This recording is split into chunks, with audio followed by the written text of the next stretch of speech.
in this little jab, the hope of life returning to normal before fear and masks and social distancing. But reality looks very different. The vaccination campaign has only just begun, and it will be months before anyone's guard can be let down.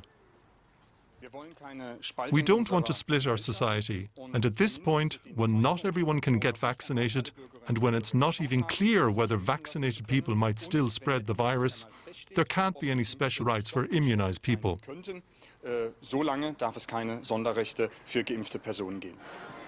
That may be so, but divisions may crack open in Germany nonetheless. Restaurants have a right to throw out unwelcome guests. Businesses can decide who to employ. It's their right. Of course they can say, that's somebody who's a bigger danger because they haven't been vaccinated, so we want to limit our risk. Will Germany become a two-tier society? Airlines that only admit vaccinated passengers? Pubs which refuse entry to the unimmunized? How long does the vaccination work for? But otherwise, I'm in favor of people who've been vaccinated having advantages. Things should be the same for both groups, as long as it's possible that vaccinated people might still be contagious. There are people who can't be vaccinated for some reason, but there are also people who don't want it. Should I be considerate about them? The position of the German government is clear. No discrimination between those vaccinated and those not. And if necessary, that will be written into law. Germany is reckoning with its highest daily coronavirus death toll. For the first time since the pandemic began, more than 1,000 people have died in a single 24-hour period. Germany had a relatively low death rate in the first phase of the pandemic, but has seen a steady increase in recent weeks. Restrictions meant to stem the spread of the coronavirus have been tightened since November. A current lockdown, due to remain in place until January 10th, now looks likely to be extended. Here's German Health Minister Jens Spahn speaking moments ago. 1,129 deaths this morning alone. 1,129 families will experience this new year in mourning. These numbers show how brutally this virus still strikes. The infection and death rates also show that we are still very far away from any kind of normality. So, in this situation, I don't see how we can return to pre-lockdown mode. As hard as it is, this also applies to New Year's Eve tomorrow. It is a necessity that this is to become the quietest New Year's Eve that Germany can remember. I'm joined now by DW political correspondent Emmanuel Schaz. Emma, stern and sombre words from the health minister there. Even as the vaccine is being rolled out across Germany, what do these numbers tell us about the situation here?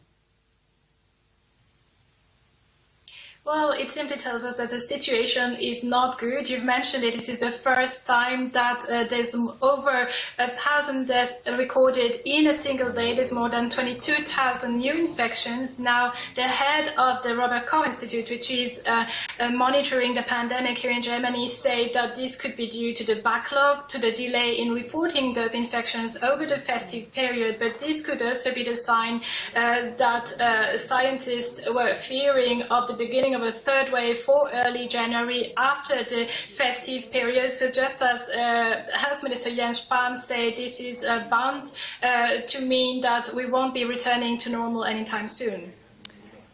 Everyone looking for something to hang on to as we move into the new year. Emma, is there any room for hope in the near future? Well, President Frank-Walter Steinmeier talked about the light at the end of the tunnel when referring to the rollout of the vaccine. So this could be the light. The only thing is that we don't know how long this tunnel still is, and the pandemic being far from being over, there's still some tough months ahead. Added to that, there's continuing protests from people who don't approve the handling of the pandemic by the government, or from anti-vaxxers that being said, 2/3 of Germans plan to get vaccinated, and Health Minister Jens Spahn said he was hopeful that the vaccine will be made available to the general public by mid-2021. All right, DW political correspondent Emma Shaz, thanks very much for that. Meanwhile, Britain has become the first country in the world to authorise the coronavirus vaccine developed by AstraZeneca and Oxford University. It's the second vaccine to receive emergency authorisation from the UK authorities after the BioNTech-Pfizer jab.